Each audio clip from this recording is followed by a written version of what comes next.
What is going on, guys? Welcome to Tactical Tuesday. I am sorry for the weirdness. I'm at the house tonight instead of at the office. The soundboard is still weird. I hope it's not too weird for you guys. Guys in here, does it sound weird to you, or is it okay? Very clear, but very I'm loud. just talking, yeah, I'm talking normal, so I'm not real sure. I'll keep messing with. Is that better at all? Yeah, it's very clear. We can hear you. Dropping my I'm just dropping it down, and we're gonna see what is going on over there. Guys out in the chat, let me know if I'm screaming at you guys too loud or whatever. My mixer is weird. I'm on a different computer tonight, so let me know how it sounds. Sounds good. And what's up? Hey, Kalashnikov. All right. Well, welcome to Tactical Tuesday, guys. It is Tuesday, January 16th, 2018. We've got a good crowd out there already on the Gun Channel side. We've got G Webs, Travis P11, Pants, Tardot, Cycle Camp, Rolf. On the YouTube side, we've got a big crowd out there. Patreon in the Dark, RL Sewer, Travis Great, Grim, Tardot, Rich White 1%, Travis T, Big Racer, Lockjaw, Ellis is out there, Kalashnikov, Car Carrier, Sean Callahan, Big Racer. What's good enough? Hey guys, it's good enough. Like I said, I'm at the house and I'm on a different computer. My mixer's been screwy. I couldn't get the music, so there was no telling what's going on. I'm winging it. So we'll see how it sounds and we'll see how it goes. I might even just turn my camera off and go without it and just see how that goes. Anyways, we had Tack in here earlier. I think he might join back. He had to jump out to a quick meeting. I've got another buddy coming in, but let's go through the room real quick and say hello to everybody. Uh, hey, okay. What's up, Travis P11? All right. You are in, Trav. What's going on, man? Hey, man, I'm doing all right. Thank you. Sorry, I'm just joining in here at the last second. I got some free time, so I thought I'd join in this evening. Thank you for the invite, buddy. Yeah, you got it. Out of South Carolina, the outlaw Ellis Hatfield. What's going on, man? Hey, man, thanks for having me. Out of the I great hope you state. managed to get through this show with that mic not screwing up on you. Well, I'm having mic issues too, apparently, so we'll see how it goes. Who knows? Out of New York, the John Z Project. What's going on, John? Howdy, Go Squad. Thanks for the invite. You're welcome. From Arizona, the Godfather, G Webs. How are you? Good. Thanks for the invite. You got it. And from Texas, the Tactical Leprechaun, Clovertac. Hey, buddy. Hey, everybody. Appreciate the invite. What is shaking? All right. Well, we got a couple more that will probably be joining here in a minute. We're going to talk about a few things, but I guess some of you might have just been watching Budget Guns and Gear, and you guys have probably read about it and seen about it today.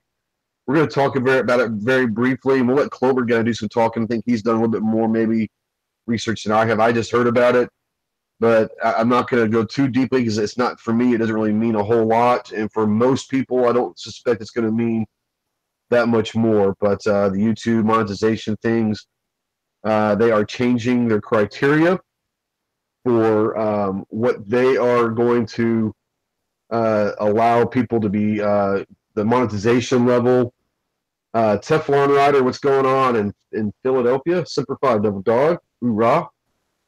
But they are changing, instead of 10,000 channel views, I think it's effective immediately, if I read it correctly, effective immediately for new channels, and then maybe next month for existing channels. It's going to go to, instead of 10,000 channel views, it's going to go to 4,000 hours of views and 1,000 subscribers. I know that we were talking about it pre-show, and I kind of have the same opinion as G and Clovertac, is it's not going to really affect the vast majority of people to say that are already being monetized, they're going to continue probably what they're doing. The smaller channels might get screwed a little bit for a bit, but it's not like they were making some serious bank on the YouTube side. Anyway, I think I make maybe like $7 maybe a month last month or something like that, or this month, or what's what it's saying. Who knows what I'm actually making, but that's kind of what it's saying is Scotty P. You do you, Scotty P. What was that? For the Millers, no regrets, no regrets, Scotty P. Anyways, so for those that like myself, I'm not quite at a. I think I've got the hours maybe or close to it. I'm not real sure. I have no idea my hours. I haven't looked at it yet. But I'm close to 1,000. I'm about 275 away or whatever. You should like have I the said, hours. Yeah, I should have the hours, but I don't suspect that. And it's not going to affect me a whole lot. Like I said, if my life is going to be dependent upon the $2 or $3 or $4 I make off YouTube, it is what it is. And let's be honest, guys. YouTube has never made money, and I think this might be a way for them to try to secure a little bit more of their own money and to not be as far in the red as a business should. But Clover, I know you got some thoughts about this, so go for it. Well, I don't want to get too deep into it tonight. I've got this.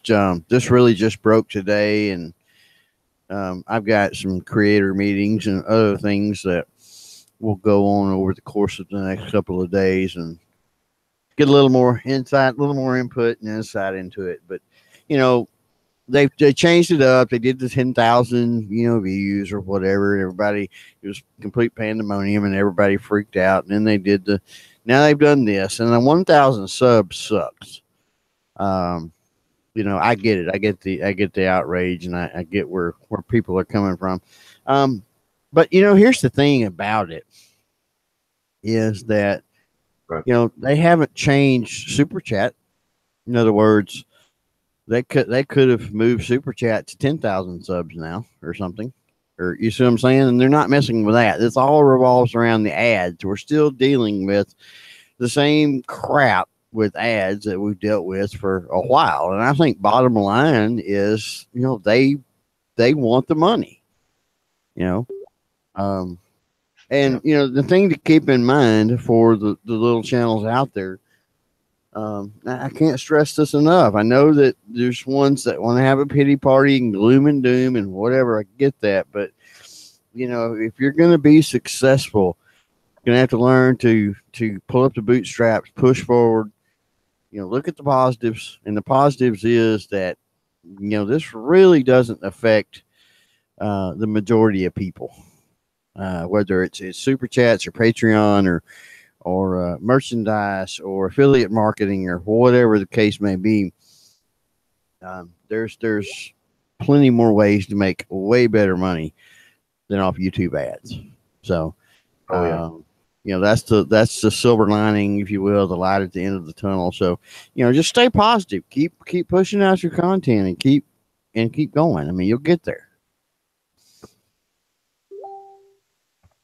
Well, and I think a lot of it is the 10,000 views, and I kind of see the direction, and I'm by no means trying to make excuses or anything for YouTube, but I understand. I think in this particular direction where they're going, the 10,000 views could be very, very misleading for some channels if they're putting out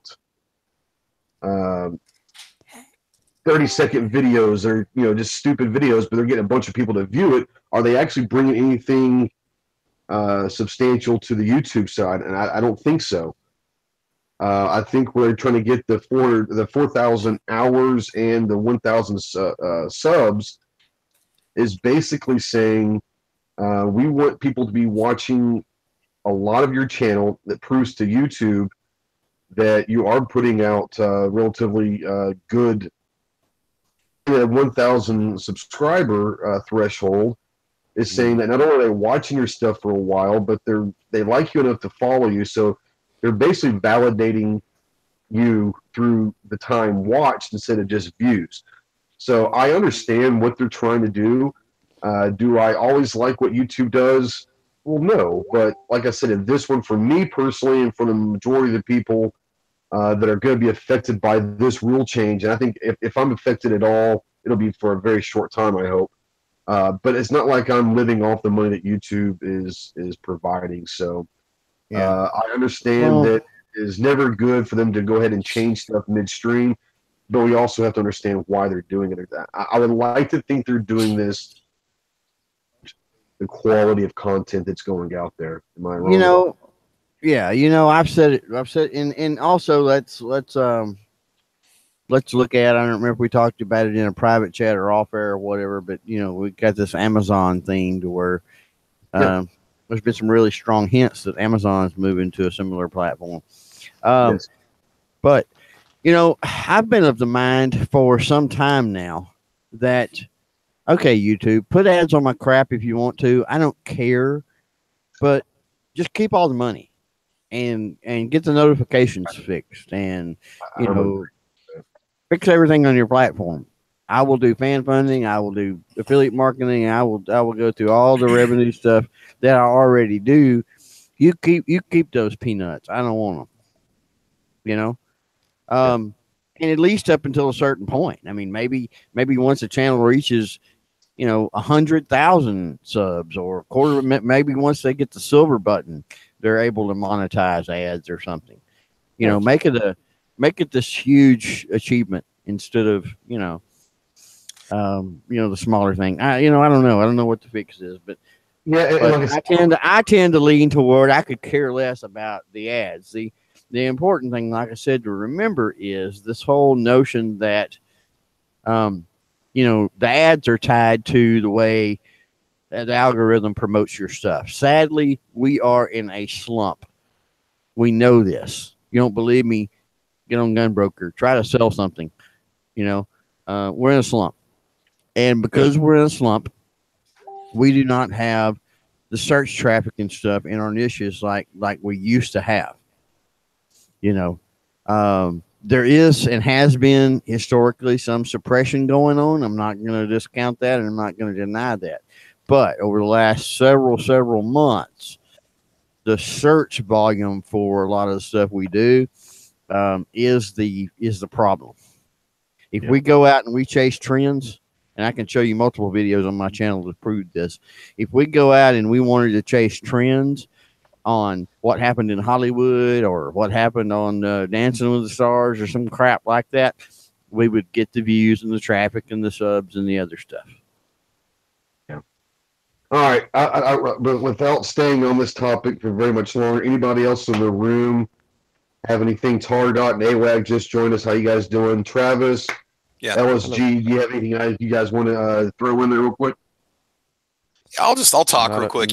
If you want to get a gun channel up and going, you got to be, like we mentioned before, you got to diversify where you put your media. You need to get it out there. Don't just think that working your butt off on one video and just putting it on YouTube is the only place where you're going to get an audience or a crowd. We've got gun channels out there, and G-Webs, he had featured maybe about a month ago a list of all these other social media sites that are out there where you could be putting your content. I think a lot of people either just don't know, or they're too lazy, or they're just expecting to be the next Hickok 45. And it's going to be frustrating for you because you've got demonetization, you've got your videos not coming up in searches, you've got your channel possibly being flagged. So, I mean, if you're going to go into just right now, if you want to be a budding gun channel person, it's a risky business. I'm just going to say that right now.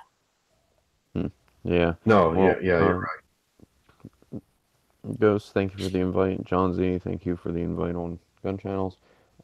There has been a really serious thing that happened yesterday in New Jersey. Tell us what's going on. We got breaking news, guys, out of New Jersey, man. So what's going on?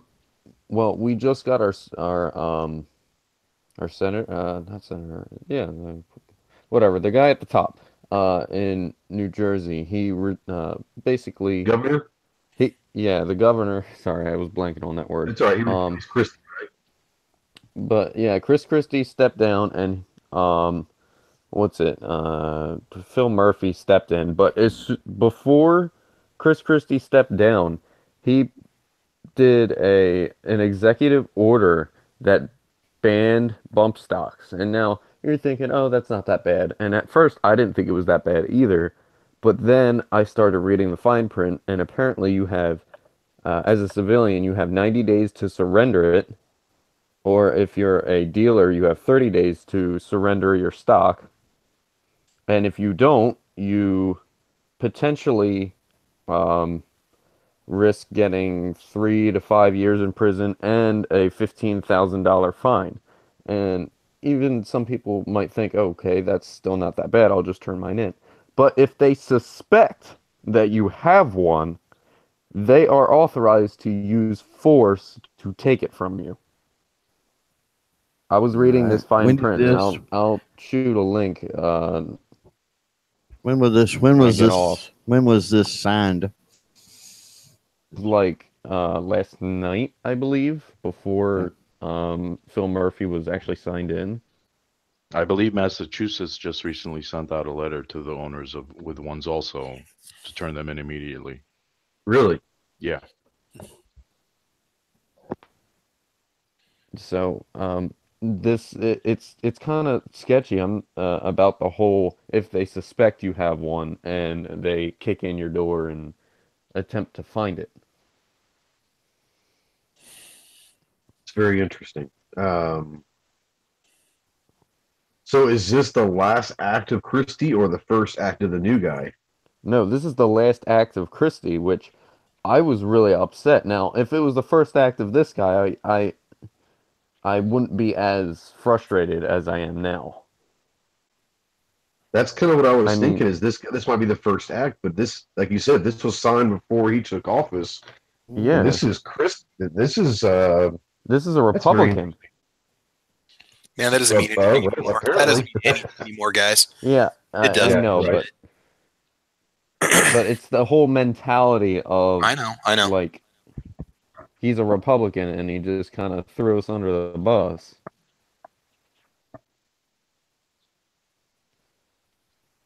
And at the same time, the NRA isn't even getting our backs.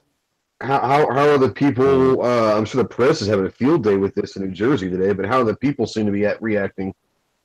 I mean, most people are just hearing about it right now because it was signed in like at midnight last night. So most people didn't know about it until either this morning, if they're really like religious about this kind of stuff, somewhat like I am. And I just really hope that nobody complies. I really, really hope no one complies. Well, Patriot out there wants to know if you can ship it to someone out of state. I mean, yeah, you can. If I had one, I don't have one. I don't see a use for them, honestly. Yeah. I would have probably shipped it out to my sister who lives in Indiana. She wouldn't know what to do with it though. But at the same time, if they still suspect that you have one, they're gonna essentially kick in your door with SWAT gear and everything, helicopters and all the whole 9 yards, trying to look for it. Yeah. And it's a complete violation of like your rights as a human being. The government can't just come in and steal your property. Well, and that's kind of where I was wanting to know is, I mean, how are they going to know, first of all? I mean, and two, they're not going to just be able to come in. I would imagine that they're going to be able to come in and kick your door down, you know? Well, if you're a Jersey resident dumb enough to put it up on YouTube, yeah, showing off your bump stock. Because there's going to be some, Darwin Award out there that's going to end up doing that, and he's going to get swatted or whatnot, But at the same time, there's very vague wording in the law that basically is how I read it, is if they suspect that you have one, that's enough reason to kick down your door. And that's like blatantly just wrong. Well, if they're asking that dealers turn over their inventory, they could very well be pulling records or something, sales records too. See, that's happened in California. That happened with 80% lowers. I just really hope So this turns into a New York magazine ban kind of deal where nobody complies or like 1% complied. was this like an executive order or This is an what? executive order. Okay. So there's no going through the process. No, This is there. It's done. it's a blatant disregard for the powers that be. The new guy, I'm assuming, is a Democrat. Yep. So he's not going to Buddy to repeal have that executive weed. order. Okay. Well, um, I'm sorry to hear that, bro. Like I said, the only chance you really have is for the the new governor to kind of repeal it, but it doesn't sound like. Yeah, it doesn't. Um, It's not gonna maybe happen. attorney New general. I Jersey don't know what your is. attorney general there is like, but your attorney general might have some way to make a statement as to how he or she wants and directs it to be handled. Maybe that's a way that you can maybe get to the attorney general. Maybe I don't know. Yeah, I don't know. That's a tough one. I'm sorry to hear that. yeah. It's all right. All I over think I a might be bump fire moving out of stock, the which I state think a lot is sooner than I thought I would be. yeah. Well, the bump fire stock, as we all know, is we've got to the 25th. So we've got 9 more days effectively to go to the ATF. They put out a questionnaire that they want everybody to kind of give some information and their opinions and answer some questions about the bump fire stock. They are looking. They are not. I'm going to make this very clear that they are looking. They have not decided to do anything, but as we have discussed in previous chats, very rarely, if ever, does the ATF do something without meaning anything, but they are giving the public the 30 days notice that they are going to be looking into changing the definition of automatic fire and look to see if bump fire stocks need to be regulated as well. So please take the opportunity to go to the ATF, fill out the questionnaire, and I think it ends on the 25th of this month, so it's next week. So please take the 10 minutes out of your life to give your info and information and your thoughts as to the bump fire stock. Whether you like the bump fire stocks or not, whether you believe that they do anything at all, if they're worth anything, it makes no difference. We're talking about the ATF possibly redefining the terms of what is regulated and what is not. And this could be a very dangerous and slippery slope. So please take the 10 minutes of your life to go and do that. Anybody else have anything on that before we move on? I just want to echo, get your comments in. Yep. Be active and get out there, man. Do it. Yeah, Exactly. If you care. If you don't, then don't complain if it doesn't go your way. That's right. That's right. I mean, and we don't, we sit out here and everyone that has a show kind of echoes a lot of the same sentiments when it comes to this stuff. Do your part and all that. We're not telling you that you have to be advocates or activists. You don't have to call your congressmen or senators. You don't have to participate with the ATF. That is your right and your choice. You don't have to do anything that we ask you to do. That's fine. The problem is like Travis said, if they do decide to come back and change some regulations and definitions, and you were not part of the process, then you probably don't get the. Well, you're going to have every opportunity, but I'm not going to listen to someone who howls the moon about what things are messed up when you weren't part of the process. So get out there. Like I said, it takes 5 to 10 minutes of your life. It's a very simple questionnaire. It is what it is. So please go out there and let the ATF know that we're here. We're not going anywhere, and we do not want any different interpretations or definitions or regulations. So please help out with that cause if you don't mind. Tarnot, what's going on, my man? Welcome to the show. Oh, there's not a whole lot going on. Just been kind of busy with the kids, but thanks for the invite. Hey, no worries.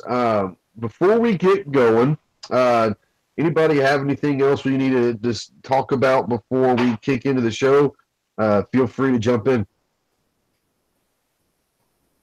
Negative. All right. Well, we got 49 people out there right now. They are the AKAR talk is already going. So we're going to go ahead and jump in on this. And it's going to be a little bit different than the normal what is better, the AR or the AK. We're not going to talk about necessarily which one we personally think is a better platform. What we're going to talk about is for someone who is either completely new to guns or basically just done nothing but handguns or bolt-action rifles or whatever. They've never gotten into the gas-operated systems before, but they're interested in getting into them. What do you guys think for a gas-operated newbie would be easier / better for them, the AR platform or the AK? And I'm not going to go specific calibers. I was going to talk about the platforms themselves, because we could have discussions on calibers that could go 4 hours long. But just the basic platforms themselves, we're going to kind of go through the room and let me know what you guys think. AR versus AK platforms for gas-operated newbies. Travis, what you got? In my opinion, if you just want to talk about just, simplicity of use, disassembly, cleaning, overall durability, I don't know. I mean, this is a tough one for me, but I would probably go the route of the AK. My man. Yeah, I mean, like I said, there's no right or wrong. It's just one of those. The reason why we're doing this, guys, is I've had some buddies and people locally that have kind of caught me and said, "Hey, which one do you like better, the AR or the AK?" And I said, "Man, you have no idea what kind of a rabbit hole that one question can take a chat." But most of these people are people that are nothing but handguns, or they're the bolt action thud guys that are looking to get into the gas operated, or have never really kind of touched anything. They see the sexy looking ARs and AKs in movies and ask which one's better. For some reason, the bad guys always seem to be carrying AKs, so I think that everyone thinks AKs are for bad guys only, but it is what it is. But Ellis, what are your thoughts? Well, I look at it like this. AR is a lighter round. It's 5.56 is a much smaller round than that 30 cal. It's going to have less recoil. For a starter gun, for somebody that's never fired one, I think that's the way to go. Simply for those two reasons. You got less recoil. It's easy to manage. What else could you ask for in a starter rifle than that? I mean, this assembly's fairly simple, straightforward.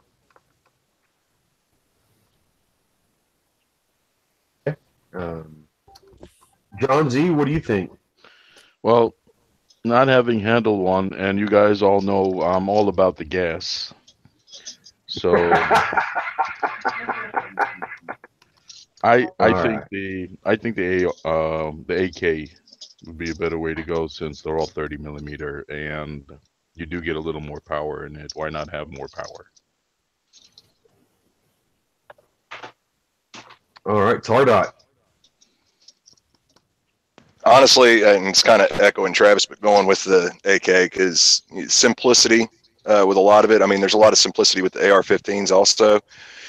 Yep. But I've got an AK myself, and there's a lot of simplicity there. Plus, if you've got a lot of the designs, the stamped, kind of like the older model AKs, those things will run pretty much no matter what you do to them, almost. Yep. Let's see here. G, you have any thoughts? I know you're an AK guy for a lot of things, but is this one of the things that you're an AK guy in? For a new shooter? Yeah, new to the gas-operated systems, yes. AR-15. Okay. Clover. I tend to go AR-15 as well. parts, accessories, customization, everything exactly the way you want it. Just so much more prevalent nowadays. It also gives them the ability to, it's like an erector set or, Tinker Toys, Legos for grown men. So, the ability to tweak and play and, learn the operations of the platform. And I don't know. I go AR. Yeah, you can make a mistake on a single part or a shape or something and switch it out by something else. With AK, pretty much if you made a wrong decision on the platform, all you can do is change out there. Yeah. Yep. Gee, there's a lot of people out there in the chat right now that think you've been body snatched. So, everything okay there? Give us this safe word if you're okay. Anyway, what you got? I'm gonna echo Travis, but kind of more in a precise way, and I'm kind of gonna break one of your rules. I'm gonna specifically say the AK-74 just for the simple fact that I have many ARs that I've built, and the AK-74 that I built, my first one, it recoils lighter than my AR, my 16-inch AR of comparable size and weight. It's, to be honest, more accurate, just for the simple fact that I'm used to the sights. And for a new shooter, the AK platform it's crude, but it's very it's very tactile. Like the charging handle is like bam, right on the side. Hey, there it is. You rack it. The safety is like bam, it's huge. Slide this down to have fun. And the AK magazines are very direct as well. Like you put them in there and you feel that nice like click when it engages. Whereas the AR, if you put a full magazine in the magazine well and you go to rack it, you don't know if that magazine is seated all the way because it's kind of like it's just kind of hanging there. It's not, right. And you get a little tiny click when it does engage. And if you're fumbling around with it, whack, it's not going to seat properly. The same thing with when it's the only AR is when it's done, it has that odd recoil impulse when it locks back on the empty magazine. So I'm definitely gonna say the AK-74. The AK-74 in being very specific and that 5.45 round is probably like you said, it's less recoil. It is a good round for probably a beginner to use. So this is where I kind of am torn. And I see points on both sides, and I'm going to go through my thought processes real quick, and then I'll tell you what my end opinion is. I do kind of agree. Obviously, the AR is a much more adaptable. It is much more of a customizable platform. The AR platform as well is going to now. I'm not going to talk specific calibers, but there are more calibers, and even if you want to go into the 22. Talking about very little, if any. What I'm saying is the AR does offer a lot of different variants for a beginning shooter. It is a very, very simple learning curve to shoot it. I personally would tend to go the AK, and that's maybe because this is a selfish reason. I have much more experience, don't get me wrong, with an AR platform. But I truly enjoy shooting an AK. I remember the first time I ever shot an AK, and I also remember the first time I ever shot an AR platform. And I was much more excited and walked away feeling more excited about shooting the AK than I did when I first shot the AR. I don't know why that is. I just remember feeling that the AK was more fun to shoot. I don't know if either one of them were easier for me to shoot than the other. But I do like shooting the AK platform better. These guys are there's some really good chats going on out here, and they're all giving. A lot of people are giving some really good comments. You know, and I get both sides. I don't think either one of them are wrong, but if I had to choose one, I probably would go AK. And I'm not going to say either the 47 or the 74. I do understand what you're saying, AWAG, with the 74. The caliber, the round itself is probably going to be very nice for a beginning shooter. Pre-Mium, I'm going to screw this name up. Pre-Miumbaz says, hey, everybody. Welcome to the channel. I don't remember seeing you around before, so if you're new to the channel, and by God, welcome to Ghost Tactical's channel and Tactical Tuesday, so we're glad to have you. But there are some good arguments out there both ways. I don't think either one is wrong. I will say that I agree with G's assessment and Clover's assessment. As far as the AR go, they are much more adaptable, customizable, easier to work on. But I would also say the AK is probably a lot more simpler or more simple. I'm gonna ask Travis, the local educator here. Is it simpler or more simple? Well, with us throwing around words like night wagon, I think you're good. What, the AR or the AK? Well, the word simpler or more simple. Which one is grammatically correct? It is more simple. Okay. More From simpler. Texas, it's more simpler. More simpler. Well, hell, we'll just go that way. You know. Yeah. It is What's more up, simple to Hottie? do What's this up, than it is DSU simpler. It is. I think it's a much more simple platform. It's probably. I would tend to say this. I might cause an argument out there, but I would tend to say that the AK platform is probably a little more durable as far as being able to just kind of bang the hell out of the gun and it's still going to run and all that stuff. Hottie, you want a link? I'll get you a link if you want in, bro. Yeah, I'll get you a link. Hottie, you paste that.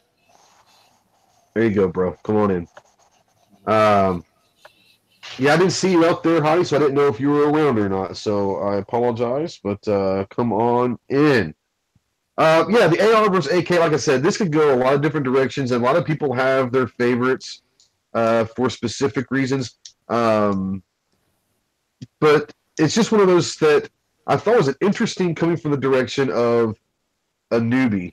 And not necessarily a gun newbie, but someone who is, like I said, either done nothing but handguns or basically bolt action type rifles that have never kind of gone into the gas operated system. So I thought it was an interesting one. No, I said, well, okay.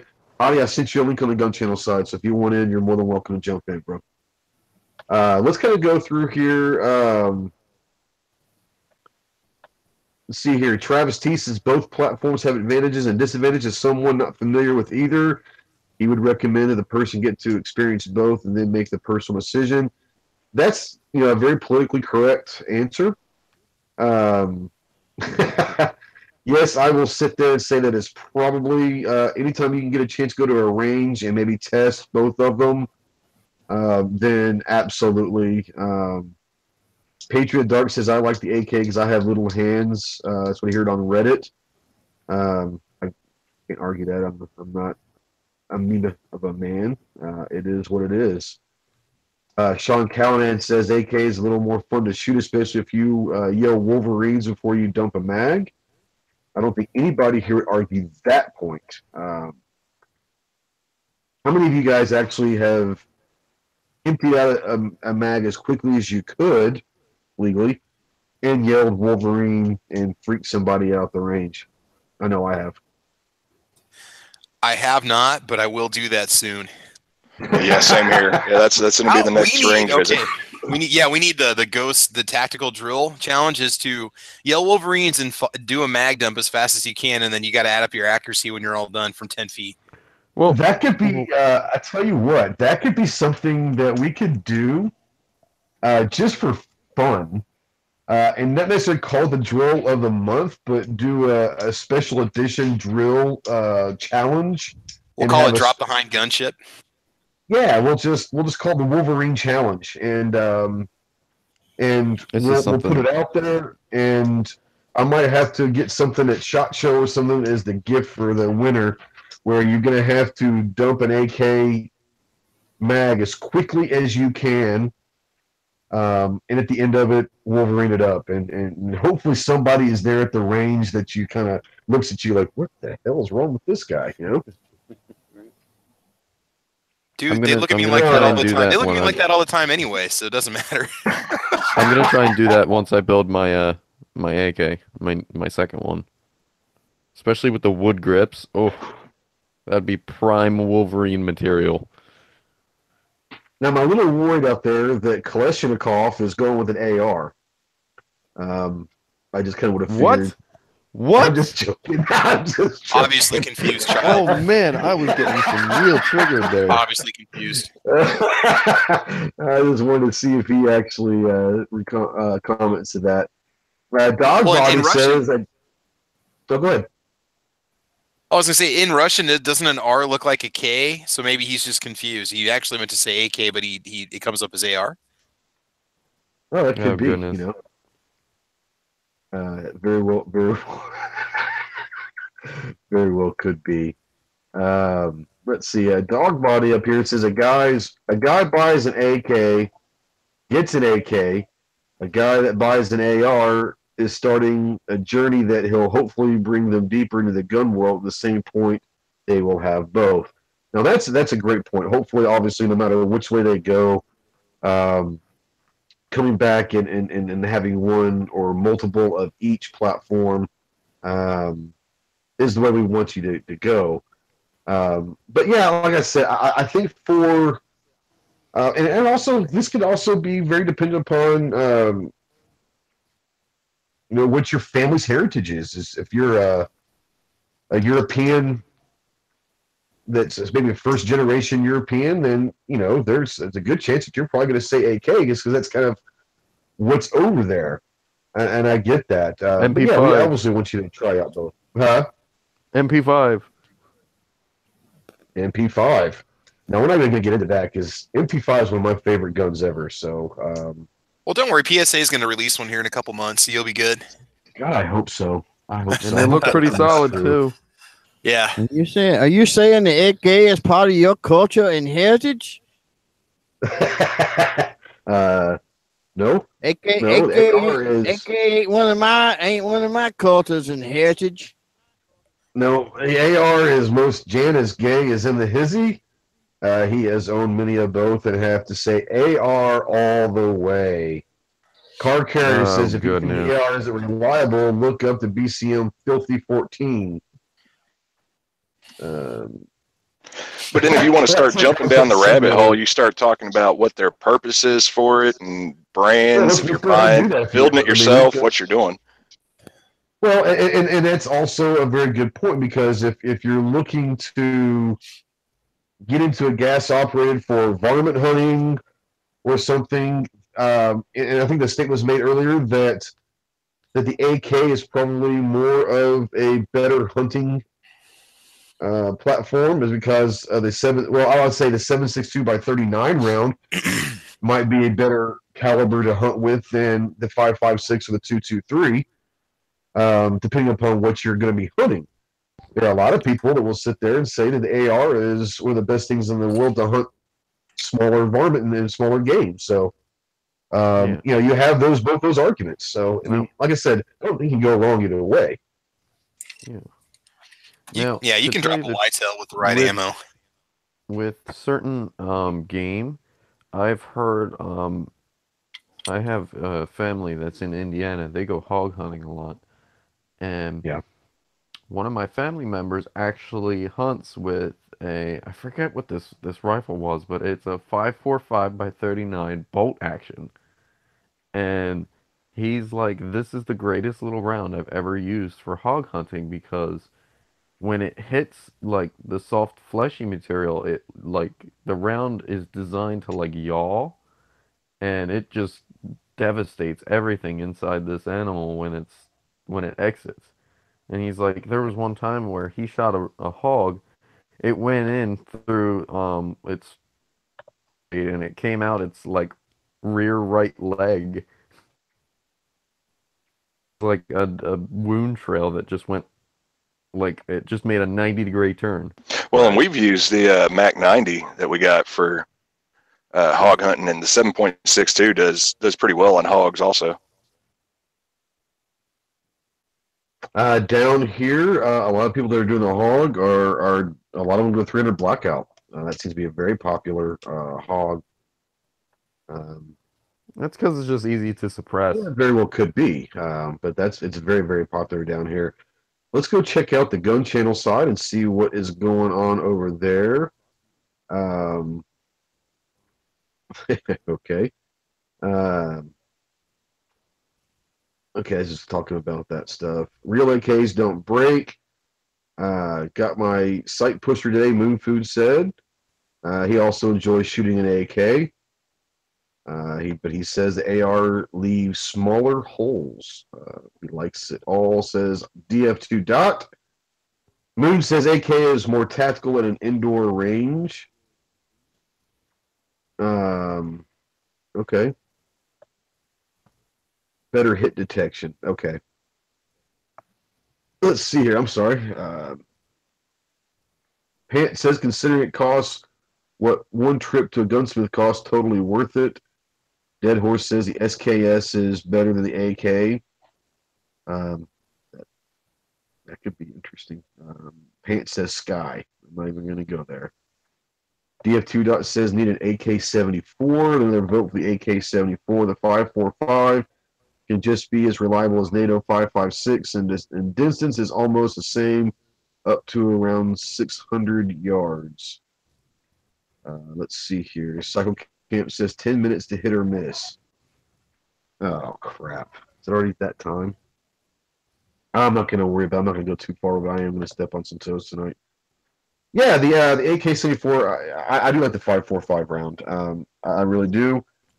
But I like the 7.62 by 39 is probably my favorite of the two. I have a lot more experience in the 5.56 NATO, obviously, with my background. And I did shoot the M16A2. So I will say that the AR platform I have a lot more experience with, but like I said, I really do enjoy the AK, a good AK. I don't know if I want to go into another topic or not, which just being 8 minutes till, as far as going down towards concealed carry versus open carry. But we can, if you guys want to do that, or do you want to stay on the AR AK talk? It's up to you guys. I kind of like the AR AK talk. This has been a while since I've gotten into this. Right. Is there Go after it very often. Is there really any debate over concealed versus open? Really? Well, yeah, there, a little bit. And there's just reasons why. I mean, it all depends on what side. If you're an open carry guy or a concealed carry guy, hey, no problem. Any of them. I prefer concealed carry. That's just me, and I have the only time I would open carry a firearm, a rifle on my back, and that's about it. And the only reason why I would do that is for you open carry to make a point, and you conceal carry to basically protect yourself without drawing attention to you. Yep. That's are there people in here that habitually open carry, obviously if they're allowed to, but outside of every second matters? Are there people either in the room or out in the chat that are more open carry than concealed carry guys? You know, I would say I'd do it. But it depends on your state law too, if you're even allowed to, or if you know. As I said, if you're allowed to, if you have. Well, I would say I do it probably a little more frequently than some. I mean, but a lot of times when I end up open carrying a lot of it, it's I've got my in the waistband holster and I just don't throw a jacket or something over it and just kind of walk out the door and go where I'm going. So it's like it's not like you're going to drop leg or or outside the waist and just letting it, carrying a big old revolver or something, you're still probably using the same gun, same holster. You're just not concealing the garment. So, is that what most people would do, or do you guys actually go full blown open carry? Honestly, I mean, I where I'm at, you could. Nobody would really care. It wouldn't draw a lot of attention because people do where I live out here. But I only do just if I'm gonna go pick up some stuff at Walmart before I go out to the range. I just don't feel like taking everything off and having to leave it all in the car locked up or whatnot. I'll just wear my pistol in. Sometimes I'll have a jacket over it, but for me, that's about the only time. It's kind of for an intention, I guess. Otherwise, I'm concealing any place I legally can. So. Right. With my permit. So yeah. Now, here's a weird thing that I do. And now, it is illegal to conceal carry and open carry in New Jersey. But in your own house, you're allowed to do whatever you want. But when I'm home alone, my house is a pretty decent size.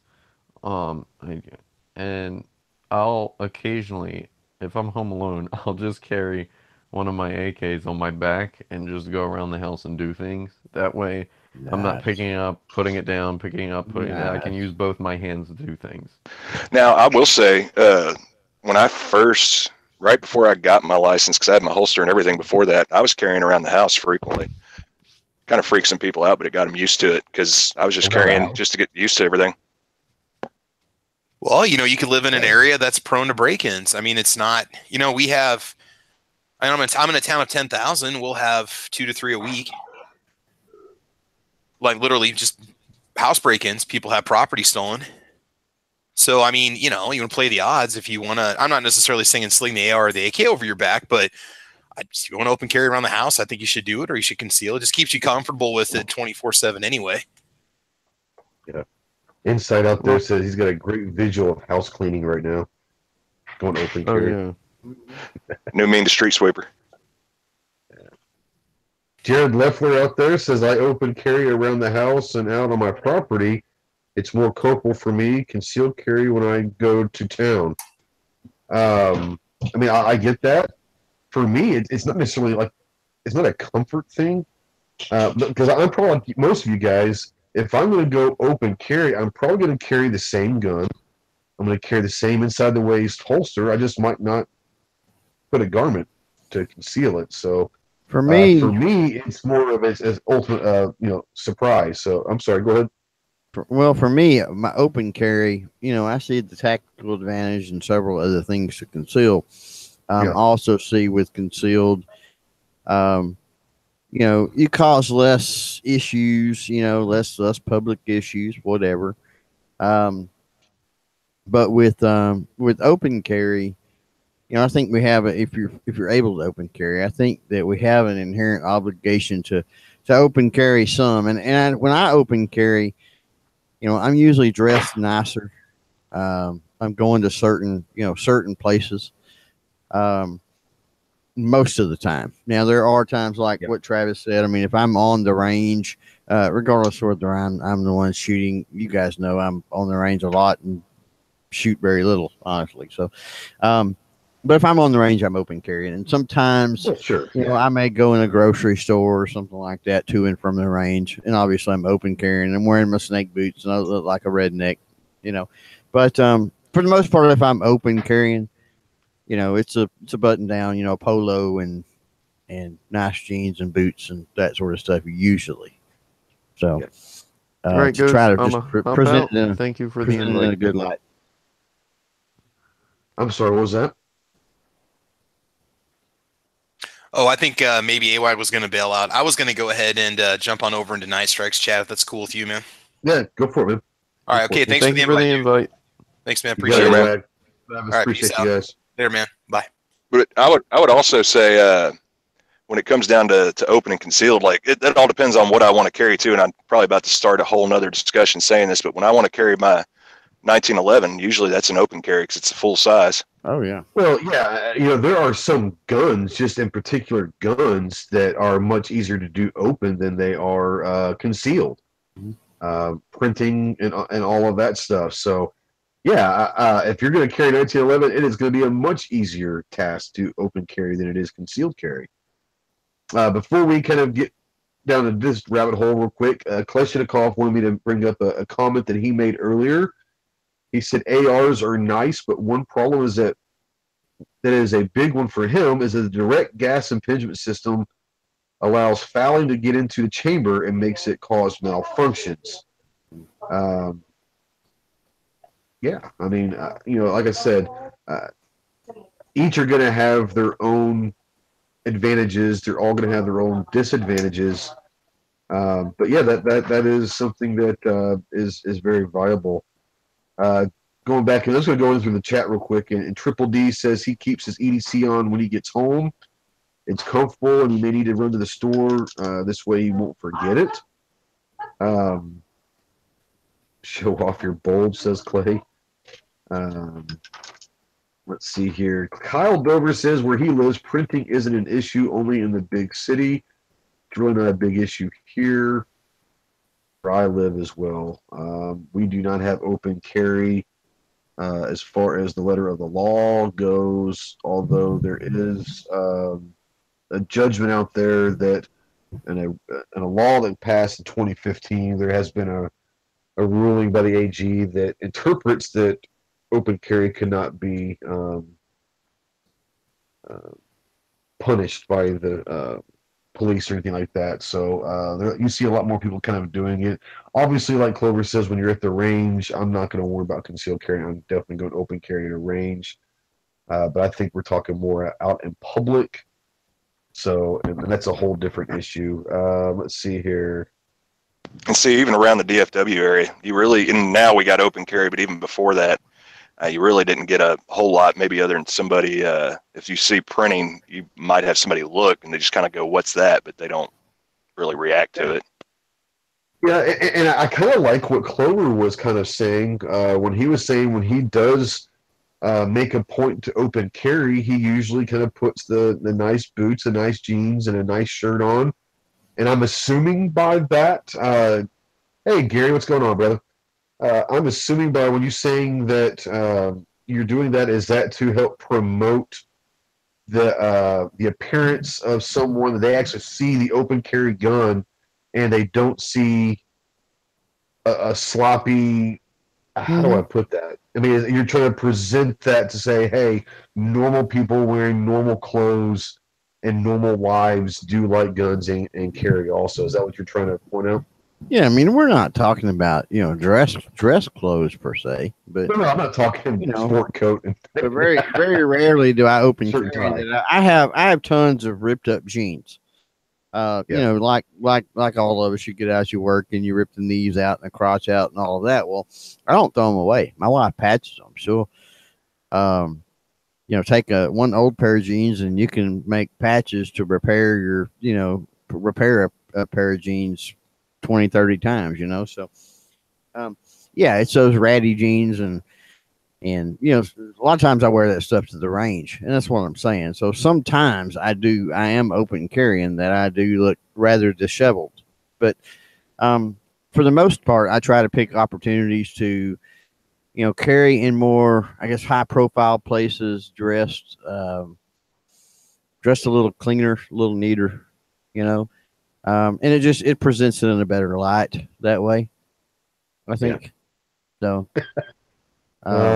you got the guys that were sagging. We've all seen the picture. The Chipotle or whatever it was that are carrying the SKSs or whatever, sagging with the pants down around their ankles or whatever, and that's bad PR, man. Come on. Yes, it is. However, if it's a utilitarian thing, like Travis had mentioned earlier, and like I do sometimes, where it's just it's convenience.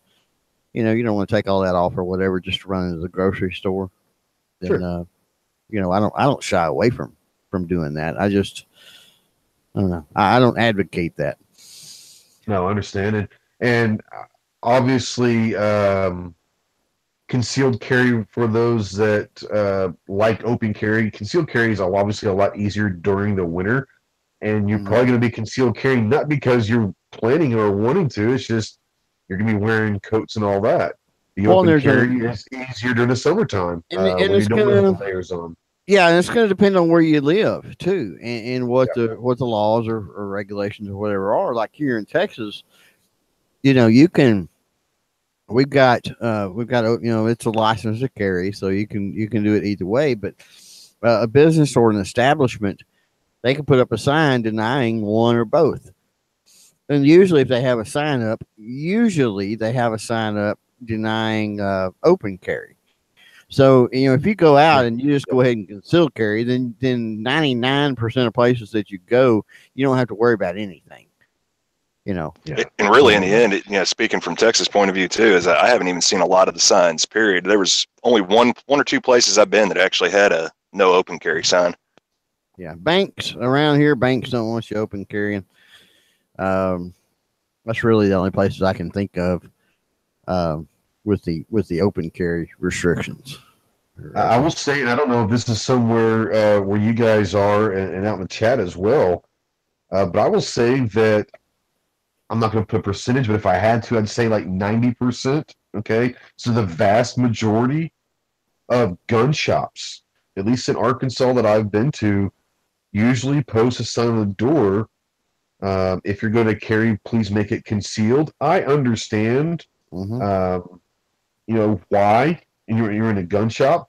For some people, I've actually had a guy. I was in my local shop a couple weeks ago shooting a video, and a guy actually walked in. He says, "Why do I have to conceal and carry a gun if I'm going to bring one in that's loaded?"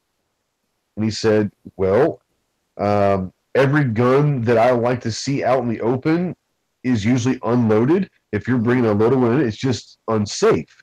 If it's concealed, then what most people don't know won't hurt them." He says, "I obviously do it for other reasons, as there are a lot of new shooters in here that might not have seen someone walking around looking like," in his words, it wasn't Ben's, but it was one of the guys in there. He says, looking like, what did he say, Jesse James? I think he said Jesse James out there with us. So, now, that being said, are most of the gun shops around your guys' area, do they try to, if you're going to bring a loaded weapon in, to be concealed, or do they let you open carry in there? Most of them around here, they don't care. Whatever. That's to say, I don't think I've seen one yet that says you can't do it. Can't do the open carry. Yeah. And like I said, most of them around here, they don't say you can't. But it just says, we ask if you bring loaded weapons in, please keep them concealed. Yeah, the only thing I've ever seen is the common sign, the one that almost everybody sees, that says it, keep it holstered or cased. Yeah. We had Janice Gay. God, how much longer does this guy have to continue with the name? But it's actually going to be sad when he has to go back to LMB Pro. I'm just going to say that. He's probably just going to keep it up afterward, just to get to everybody. Might as well. He was basically saying up in Iowa that most of the only people that he sees open carry are the youngster snowflakes that are carrying the Glocks and 1911s. I think he said 1911s and Uncle Mike's. Now, I use an Uncle Mike from time to time, especially during the summertime, but it's not with a 1911. There's just some people out there that are going to go get a 1911, and then what do? Then go buy the cheapest holster they can, and usually that's an Uncle Mike's they find at Walmart. I mean, let's just be real. Right. They don't consider a holster as part of the purchase. They say, I can afford a $700 gun, and they go spend $699, and then they go buy a $10 holster, and they wonder why sometimes that doesn't always work, And honestly, it's getting to where anymore you really don't have that excuse. There's some holsters that are reasonably priced. I'm not going to say they're $10, but I stick with Alien Gear, and you can get for anywhere from $30 to $100 from them. And you can get a whole system that works really well.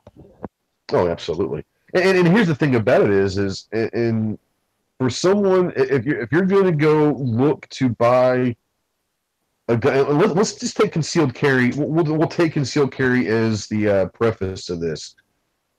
Someone is looking to get a concealed carry gun, and they have a budget of $500. Okay. how many of you guys go and buy that $500 gun, or do you go buy that $450 gun and go get yourself a nice $50 holster?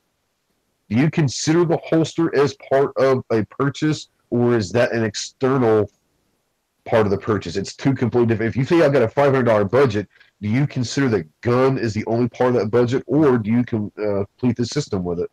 I consider it as part of my budget, but with one caveat that, like I said, I use Alien Gear, and a lot of theirs I can just buy the shell and get it pretty You're cheap. right. Yeah.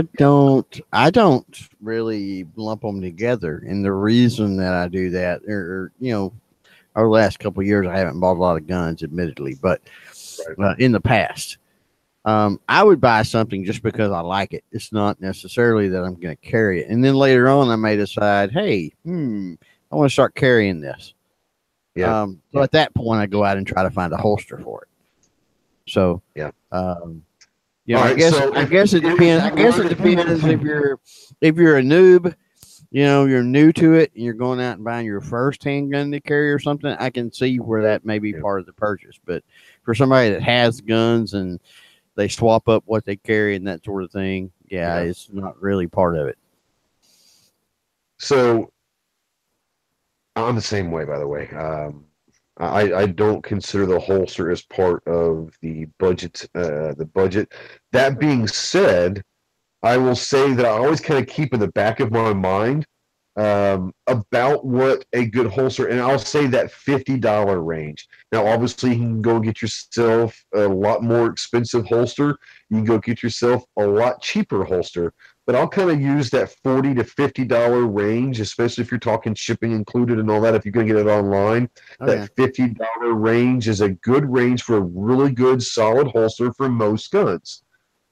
I don't consider the holster cost to be part of the purchasing budget, but I'm always cognitive of if I'm going to buy a gun specific. Now, I might do that if I'm looking for a EDC specific gun, where I know that the only thing I'm ever going to use this for, besides training for the little bit, is going to be for concealed carry. Then I might sit there and say that, but I'm not going to sit there and probably put a budget on myself either. I'm not going to go buy $1,000 gun, but I know I can get a lot of really good EDC type guns out there for $300, and so their $50 holster is going to be okay because I'm not going to go spend, $700-800 on that gun. Now, if I'm going to go and spend $700-800 on a gun, then what's another $50? So, like I said, I don't necessarily lump them together, but I just kind of always, every holster I get is going to be that $50 holster. Yes, I can go get that $10 Uncle Mike's neoprene over at Walmart for something, but that $50 is a comfortable price for most good holsters. I'm sorry, I think someone's getting ready to say something, so I didn't mean to cut you off. Is that you, Tardot? Oh, I was just going to say I agree entirely on that. But like we were saying, if you're new to concealed carry, or when I've gone to just look strictly for concealed carry, I usually kind of try to budget for that. Yeah. I mean, it's one of those things like I said, I don't sit there and say that. How do I put this? Well, and if I'm looking at a $300 gun and I can go get a $350 gun that I think is just as good, and the holster for $400, and that $350 gun that I like just as much as the $400 gun itself isn't going to give me a disadvantage, then I very well could go get the $350 gun and get the $50 holster just to save $50. I don't know, but there has to be apples to apples in that situation as far as the quality of gun and all that. Well, and in the same sentence, if you're already doing it, if you're already carrying, it's the thing of unless your current carry is crapped out, I mean, you can always kind of hold off maybe a bit until you have the money for what you need. Can I just say one thing? Absolutely. I just a quick thing for anybody who's new to firearms or new to holsters and picking something that works for you, always make sure you go to the stores, try out as many as you can. Yes. Till you decide what works for you.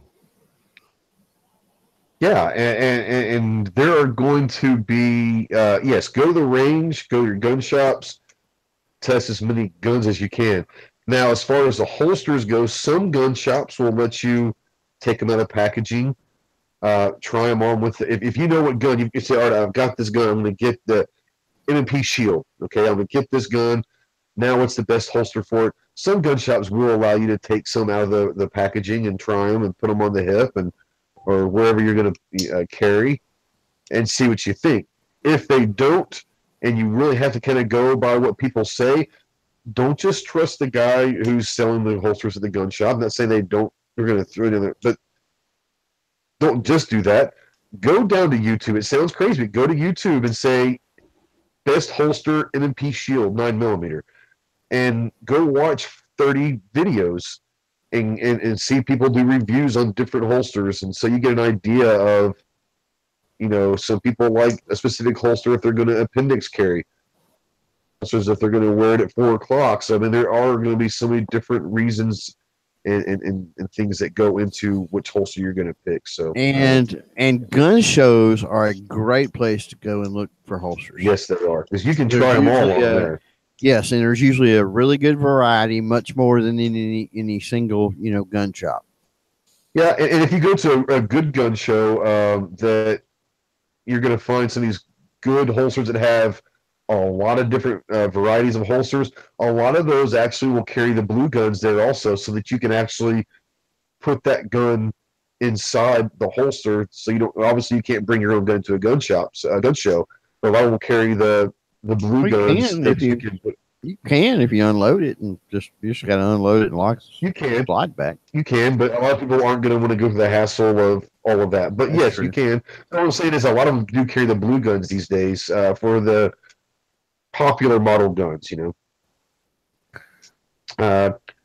Maugg, I can't even say the new name. I like it. It's a mouthful. From California, but still Pro 2A. It's Dale Maugg. Dale says, Dale says, how would you suggest selecting a carry position for those who have never carried?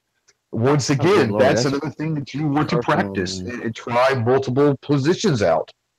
And you got to think too, how many of us, have that cabinet or drawer or something that are full of holsters that we've tried out and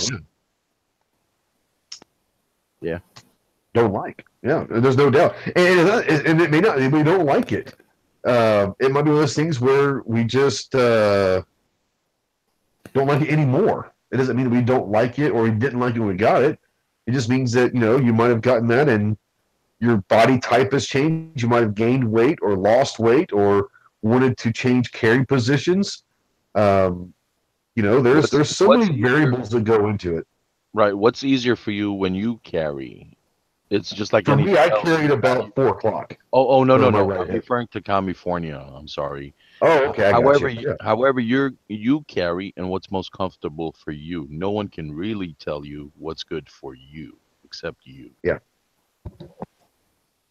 Yeah. I'm agree 100%. I mean, and a lot of time is body type. If you're a larger guy versus a smaller guy, there are going to be different types of carry or positions of carry that would be more or less comfortable. And, I've talked to big guys that swear by appendix carry. I talked to big guys that would never appendix carry because it's uncomfortable. So, I mean, even though they're the same type body, even people have personal preference there. So, appendix carry is generally tough in the setting position. So it depends on if you set a lot. That's what I carry small in the back typically, which a lot of people don't like. But one of the reasons I do is I find that for me in my day-to-day, work and running around and whatever, that's the most out of the way position. Yeah. It doesn't interfere with anything.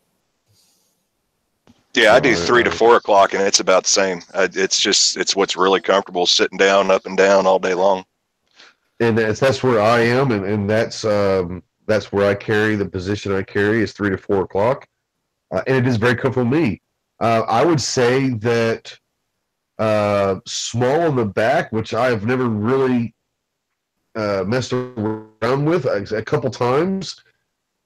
much more comfortable to me than appendix. For me, appendix carry, excuse me, is crazy uncomfortable. Mm. It's just me, you know. I don't like appendix carry. Yeah. Quiet. Right. So, well, guys, I know that Hit or Miss is on. We've been on for an hour and 20 minutes. I mentioned SHOT Show. I'll be leaving Sunday, and I know Clover cannot wait. So forward to next week, me and my first and Clover's first. So I will say this: I'll be on probably, hopefully, some different chats throughout. That I have probably a live chat until SHOT Show's around. I'm going live at least once a day at SHOT Show, and then maybe at night from the hotel, kind of recap the day type thing, or twice a day. If I get more opportunities and something really cool happens, I might go. But I would say I'm going to go at least live at least once or twice a day, Monday, Tuesday, Wednesday, probably even one Thursday before I head out from SHOT on Thursday. I get there Sunday night and I'll leave out Thursday afternoon. But I will be going live at least once or twice a day, if not more, on having on Tuesday night at 7 Central. I'll have to be careful with because it'll be 5 o'clock out. Used to. I do not know how long I will go. I will try to make it a normal show.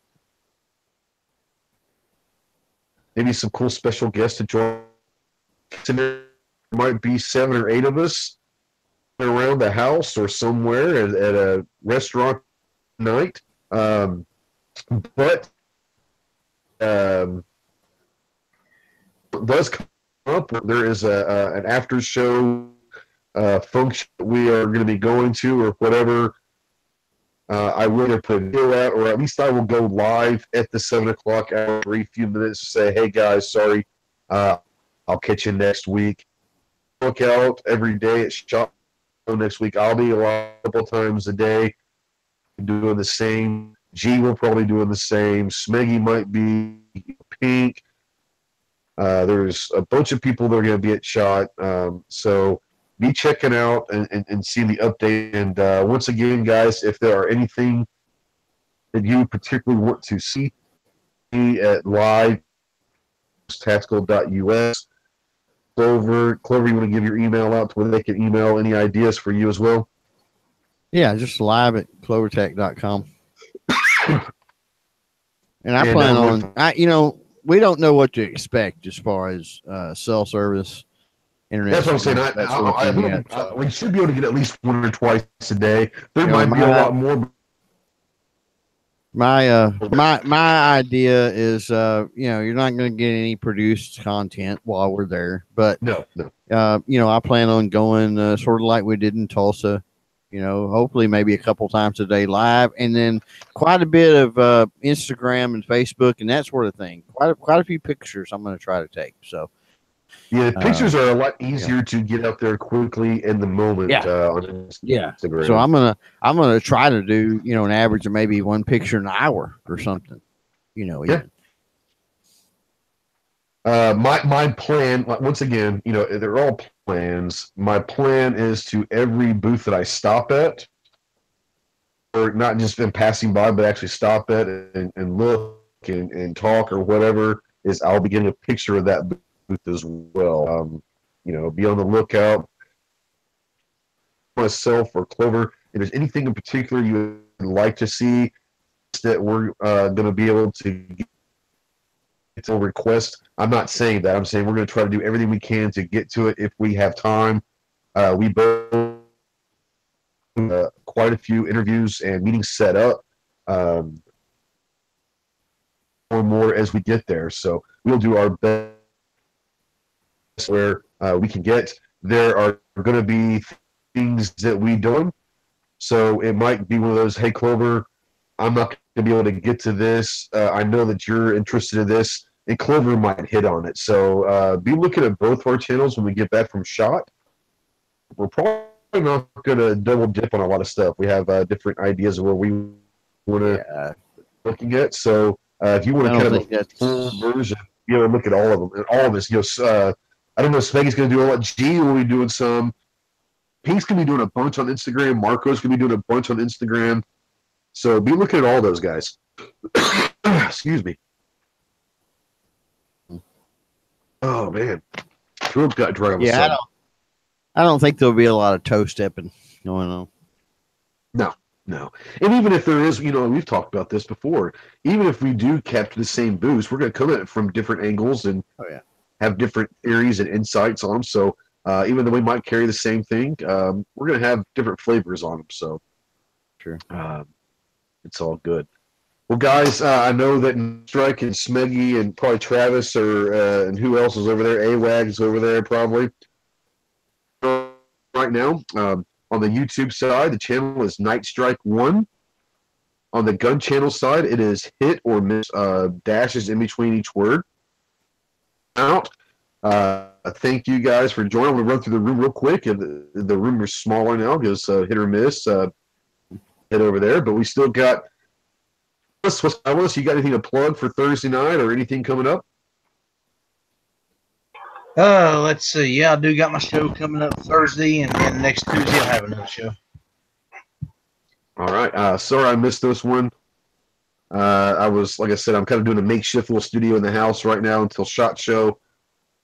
So I had some audio issues, as we all know, in pre-show that I had to contend with. So, but thanks for coming on, buddy, and we'll see you Thursday night on your show.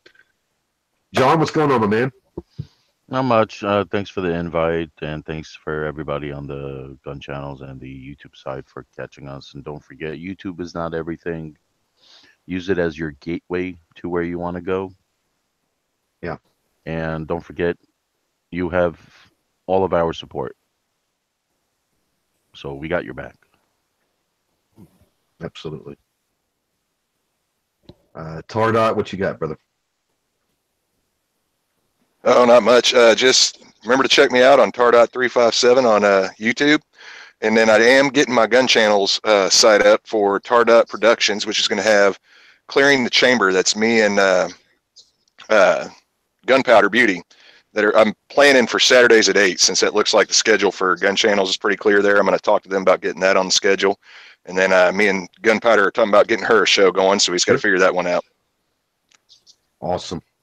Guys, if you haven't checked them out, obviously they have good chemistry together. They're married. So they talk well, but they bring some really cool insight. They're funny together. Go check out their stuff when either separately or when they're together. It's really good stuff. Yeah, I'm looking forward to the future, man. Yeah, we're trying to keep the Clover? death threats out of our chats. To each other? A death threat every now and then within a married couple brings a little spice. It also makes for good TV. So you never know. This is true. All right, Clover, what you got, bud? Still running the SHOT campaign. Clovertac.com/SHOT 2018. If you want to check that out. I think we're going to do pretty good. I think everything is pretty well set on all that.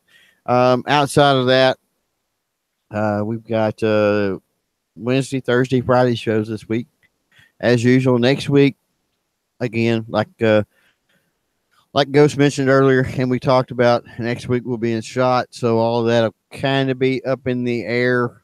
We'll try to keep you posted on it as much as possible. I'm gonna try to do the Wednesday show, and then Thursday's just going to depend because I'm flying in, so that just kind of depends on when I get in and that sort of stuff. So, a lot up in the air next week, but hopefully, my plan is to actually go through over the next couple of days here, go through some of the J.M. Davis content I've got, which I've still got a ton of, and try to get quite a few produced pieces scheduled for next week. So, hopefully, you guys will have some things to watch in between all of the SHOT Show updates and stuff. So that's my plans for next week.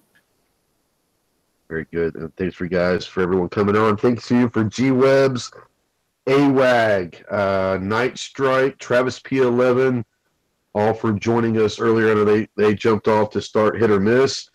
So thank you for them coming over. We still got 47 in the room right now, which is great, going strong. So, guys, thank you so much on the YouTube side, on the Gun Channel side. Thanks to the Pants, Dead Horse, Cycle Camp. I'm going to call you Dale. Sorry, Gary, Rob Cromwell's over there. Thank you guys for tuning in. Yeah, guys, go hit the other channels and the other shows. Yeah, I'm going to sit there and support. say we're going to start doing this a lot more often. Obviously, Tardot, AWAG, Jared, which is Rupan RX. You've got Roll, you've got Phoenix, you've got been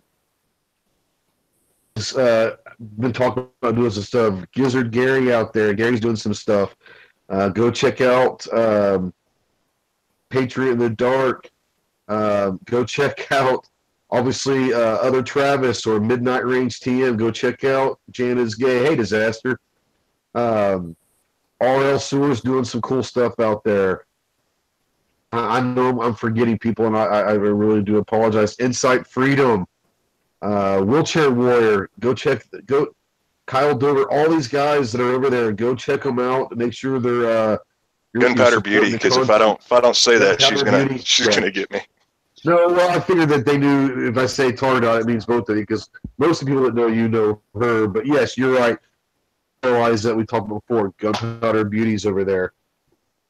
Go check her out. So I know I'm missing some other people. Help me out here, guys. C4 Defense. They just jumped in loose like yes, absolutely.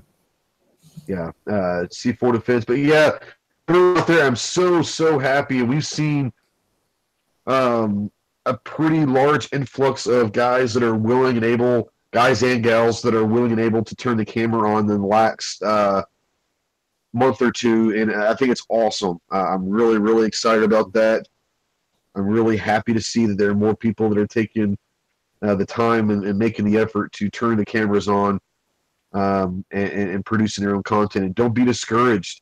And enjoy it. And if you're talking to one person, that's one person you have a chance of touching and changing some thoughts that day. So don't worry about if your numbers aren't great when you first start out. The first few chats I had, I think, like 3 people in there, and they were my buddies.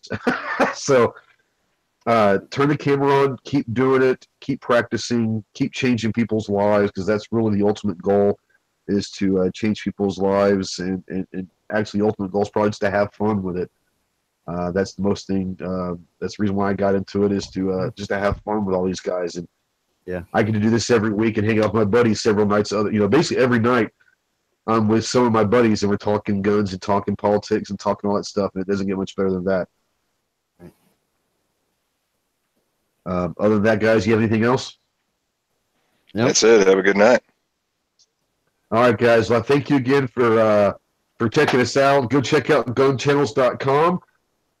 Once again, we have been streaming live on YouTube, simulcasting on GunChannels.com. It's a great community, 24-hour lobby chat. Most of the content creators that you see on YouTube are also on GunChannels.com. Go check out, if you are go check us out on Facebook, a new group called Firearm Content Creators, the real FCC. Can also be found on podcasts and iTunes. So go check those out. Go check out ghosttactical.us and see all of our different platforms and areas that we're doing. We appreciate you guys. I appreciate everyone that supported the channel through Patreon. The world to me, and I don't say thank you enough. I'd like to try to say it as much as I can, but no matter how many times I say it, it's not enough. And I know Clover and these guys also thank you for their Patreons, Patreon as well. So we will see you next week at SHOT Show.